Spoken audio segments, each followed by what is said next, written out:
Welcome back, readers. So when we left off with Crash, the last chapter, we found out that there was a new character. Scooter has come to live, who is their grandfather, and he was a Navy man. He's come to live with them. He's a great cook. And we also found that Mom has a new client, which is the mall. And we also found out that Abby does not want the mall to come in. So we kind of see there's going to be that dilemma that's going to play out through this story. Okay, so we're at chapter 20. Abby and I fought over who got to carry Scooter's suitcase up to his room. I won. As usual, when he came to his picture in the hallway gallery, he had to stop and say, "Now that's a handsome young man. I wonder who that is." The painting shows the sailor with his white hat cocked down to one eyebrow and his mouth open like he's saying something. If it wasn't hanging in our hallway, I never would have guessed it was my grandfather. The sailor is so young. My mother told us it was the first portrait she ever did. She was still in high school. He knocked on the wall. Nice bulkhead, too. We groaned, which was what he wanted. It's Navy talk. A bulkhead is a wall. A door is a hatch. The kitchen is the galley. The dining room is the mess. A stairway is a ladder. We dragged him away from the bulkhead to his room. It was the guest room, actually, but when we turned on the light and walked in, I had the warmest feeling knowing he'd be there for good. So that tells you both these kids love their grandfather, and they're so glad he's come to stay with them. I put his suitcase on the bed. "Guess this isn't a guest room anymore," I said. The three of us looked at each other and broke into giggles. Scooter started unpacking, and Abby said, "Aren't you going to miss the ocean?" Since he retired, Scooter's been living in a rooming house in Cape May, New Jersey.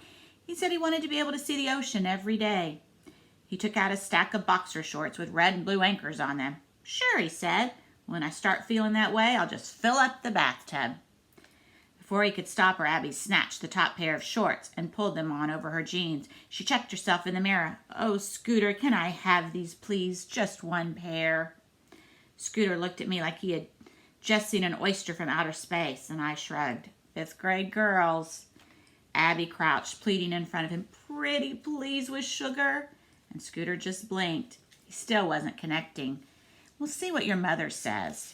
And Abby squealed and gave us a fashion show. And I asked Scooter, "What about your sea chest?" Well, the sea chest is a trunk filled with the stuff he picked up all over the world. A wooden mask from Africa, a silk robe from Japan. We would rummage through the chest whenever we visited him in Cape May. And he held up a key. I put it in storage. "Aren't you bringing it with you?" I asked him. He took out our school pictures, the big ones with frames. "This is the important stuff." And he put them on the dresser. So he's saying, those things in that box were not important, but being with his grandkids and the pictures of his grandkids, that's really what's important. Now later, the three of us were sitting in Scooter's bed. This is something that goes way back to when Abby and I were little. We would climb into his bed in our pajamas. It would be dark outside, and the only light would be from the hallway, and Scooter would tell us stories. Not Cuddy your teddy bear stories, but screamer stories, tremble stories, sink your teeth into your teddy bear stories.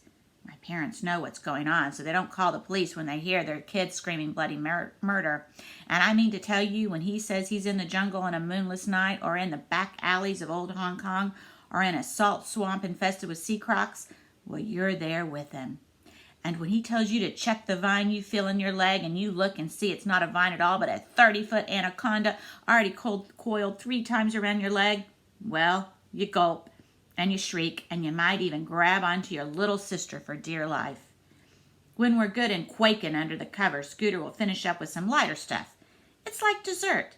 Sometimes he'll tell us about the foot hunters of Borneo instead of head hunters. Get it?